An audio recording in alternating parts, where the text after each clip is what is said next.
प्रश्न नम्बर 1 एउटै गोत्र वा थरका वर-वधु बीच हुने विवाहलाई के भनिन्छ?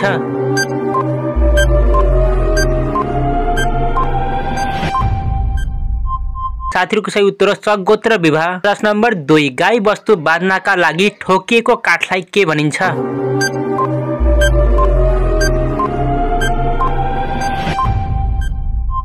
साथीहरुको सही उत्तर किलो। प्रश्न नम्बर 3 धान काटेर खेतमा राखिने ठाउँलाई के भनिन्छ?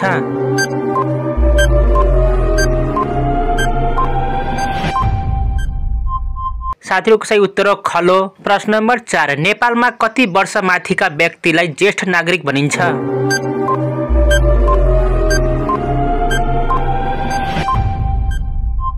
साथीहरुको सही उत्तर 60 वर्षका। प्रश्न नम्बर 5 भगवान कृष्णलाई मुरारी भनिन्छ भने भगवान रामलाई के भनिन्छ?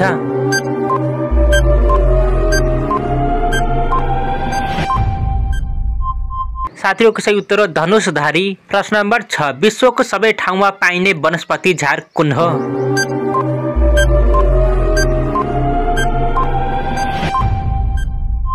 साथीहरुको सही उत्तर दुबो।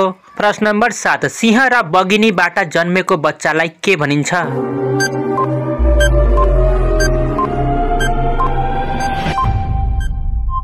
साथीहरुको सही उत्तर लाइगर। प्रश्न नम्बर 8 शरीरको अन्य भागको रौँ भन्दा अनुहारको रौँ चाँडो बढ्छ, सही या गलत?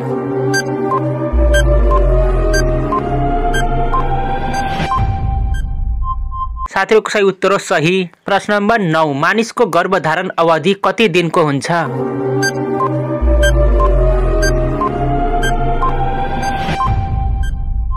साथीहरुको सही उत्तर 280 दिनको। प्रश्न नम्बर 10 चालकले मादक पदार्थ खाए नखाएको जाँच्ने यन्त्रलाई के भनिन्छ?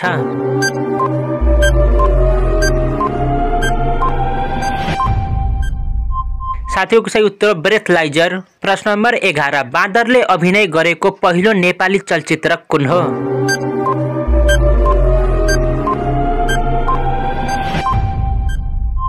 साथीहरुको सही उत्तर गोपी कृष्ण। प्रश्न नम्बर 12 दूधको थोपालाई के भनिन्छ?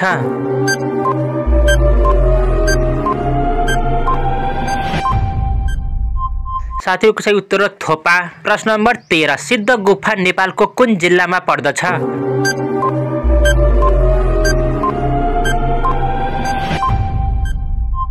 साथीहरुको सही उत्तर तनहुँ जिल्लामा। प्रश्न नम्बर 14 टाइफाइडको निदान गर्न गरिने परीक्षणलाई के भनिन्छ?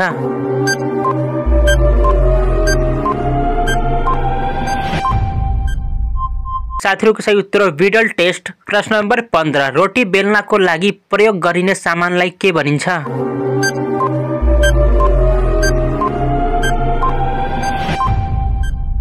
साथीहरुको सही उत्तर बेल्ना चौका। प्रश्न नम्बर 16 कानुन मिचेर गरिने विवाहलाई के भनिन्छ?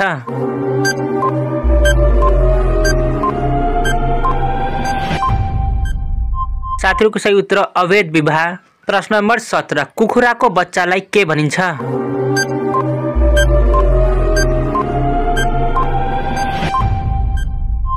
साथीहरुको सही उत्तर चल्ला। प्रश्न नम्बर 18 स्वास्थ्य बीमा कार्यक्रम लागू भएको पहिलो जिल्ला कुन हो?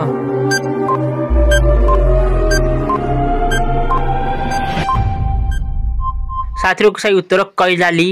प्रश्न नम्बर 19 नेपालमा सबैभन्दा बढी स्थान परिवर्तन गर्ने नदी कुन हो?